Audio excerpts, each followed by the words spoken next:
willing to face the elected members of Parliament of this House, a majority of whom have indicated that they no longer have confidence in the government of Mr. Harper. He's put a lock on the door of the House of Commons, and he refuses to face the people of Canada through their elected representatives. Instead, unfortunately, he's used a maneuver to escape accountability. And I believe it's a sad day that has happened for parliamentary democracy. We believe that a majority of the House of Commons was ready to work, starting right now, on the key issues that Canadians are concerned about.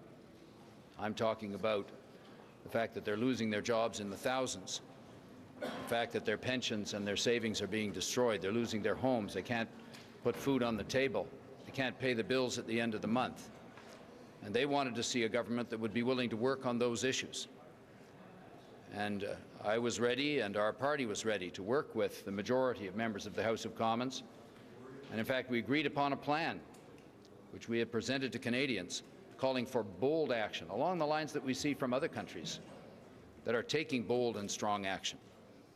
This plan was rejected by the Prime Minister and his party. In fact, they chose to play politics instead of focusing on the economy. The Prime Minister is now choosing to protect his own job rather than focusing on the jobs of Canadians who are being thrown out of work today. Nous allons continuer. We will continue to ask Canadians to support the possibility of a majority decision in this House of Commons to take action, because it's essential that action be taken in the face of this economic crisis. Continue to work towards an economic policy with bold and dramatic action that's going to deal with the economic crisis that we face right now. We don't have confidence in this Prime Minister to be able to deliver on that objective. And when we return to the House of Commons, we will express that lack of confidence and continue to press for the implementation of the program that we have laid out. What did you think of Mr. Harper's comments today? They seem to be a bit more conciliatory, inviting you, Mr. Dion, to work with him on a fiscal stimulus package on the budget. Unfortunately, Mr. Harper cannot be trusted. He asked for our opinion before. We gave him our opinions in private meetings, in public, and in every way, and he rejected them and chose to attack the institutions of democracy, to take away rights from women and working people, and to say that we didn't need a stimulus package of any significant sort at this time. He rejected our point of view.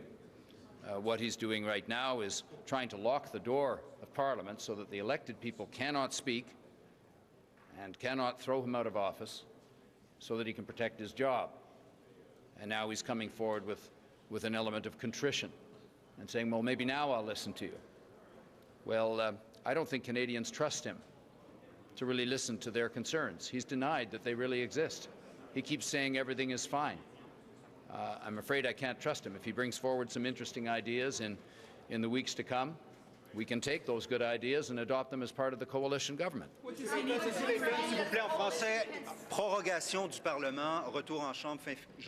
You will be returning on January 26th. Can the coalition survive with Mr. Dion as the leader of that coalition?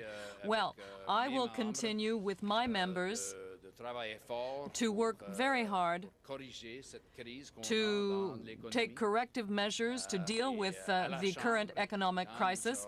And in the House of Commons, when we return in a few weeks, we won't give up in terms of our goals. We will be working with the elected members of Parliament of other parties to bring in results for all Canadians.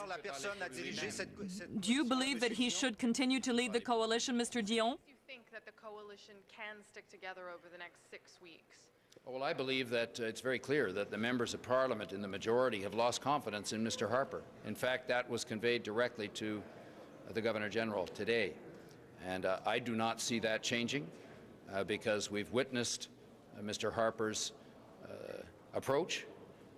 It is not only to reject our ideas when they are respectfully presented, even face-to-face, but it is then to slap everybody in the face and then faced with the possibility of a vote, which he promised us we could have on Monday. That vote would have taken place last Monday, but he unilaterally delayed it, promising all of us and Canadians that there would be a vote to test whether the House had confidence in his government.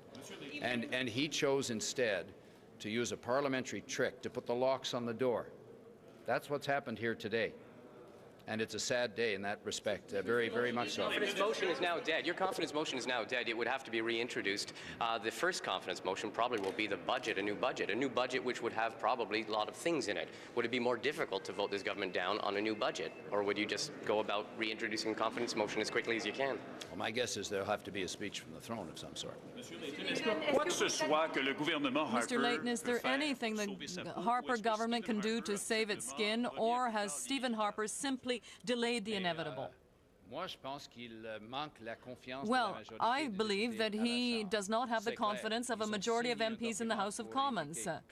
They clearly signed a document telling him what they think, and Mr. Harper has denied them the opportunity to have a formal vote in order for them to formally express their lack of confidence in his government. And he's locking the doors of the House of Commons so that the elected members of the House cannot express themselves. That is an attack on democracy, and we cannot have confidence in someone who could do such a thing.